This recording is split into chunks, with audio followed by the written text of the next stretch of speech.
Party നേതാക്കന്മാരെ പെരിയ കേസിൽ പ്രതികളാക്കി CPIM ഒരു കൊലയാളി രാഷ്ട്രീയ പ്രസ്ഥാനമാണ് എന്ന് വരുത്തി തീർക്കാൻ ആസൂത്രിത ശ്രമമാണ് കേസിനെ തുടർന്ന്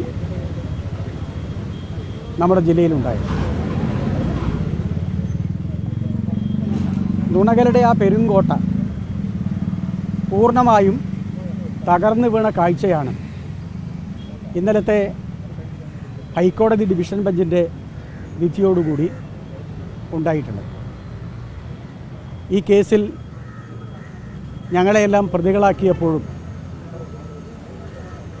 ഈ 2024 ഡിസംബർ 28 ഞങ്ങളെയൊക്കെ കുറ്റക്കാരായി പ്രഖ്യാപിച്ചപ്പോഴും 2025 ജനുവരി മാസം 3-ാം തീയതി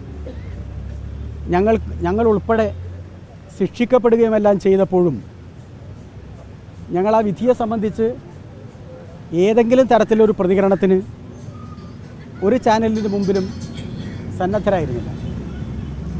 കാരണം അത് പ്രാഥമിക കോടതിയുടെ വിധിയാണ്.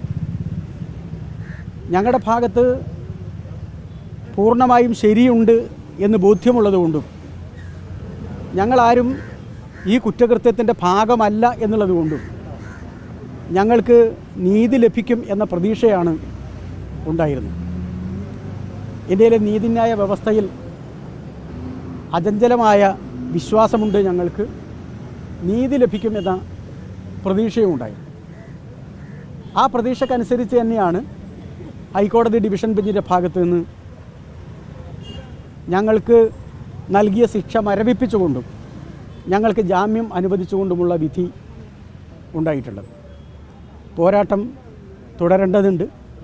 നിയമപരമായി ഞങ്ങൾ പൂർണ്ണമായും കുറ്റവിമുക്തരാവുന്നതുവരെ നീതിപീഠത്തിൻ്റെ എല്ലാ ശ്രേണികളെയും സമീപിക്കാൻ തീർച്ചയായും ഞങ്ങൾ ശ്രമിക്കും.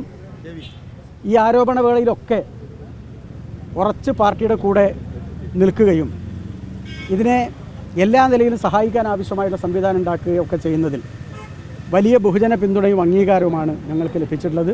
അവരോടെല്ലാം ഞങ്ങൾക്ക് നന്ദിയും കടപ്പാടും.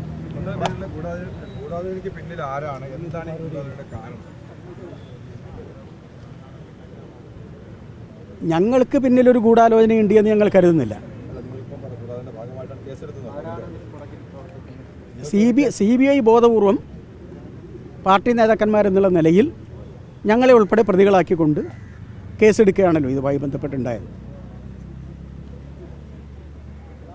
ആ ഗൂഢാലോചനയാണ് ഇതോടുകൂടെ ഏറെക്കുറെ പൂർണ്ണമായും ഇല്ലാതായത്.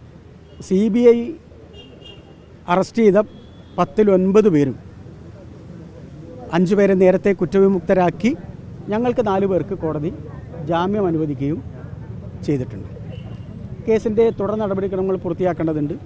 പൂർണ്ണമായും കുറ്റവിമുക്തരായി പൊതുസമൂഹത്തിന് മുമ്പാകെ വരാൻ സാധിക്കും എന്ന് തന്നെയാണ് ഞങ്ങൾ പ്രതീക്ഷിക്കുന്നത്.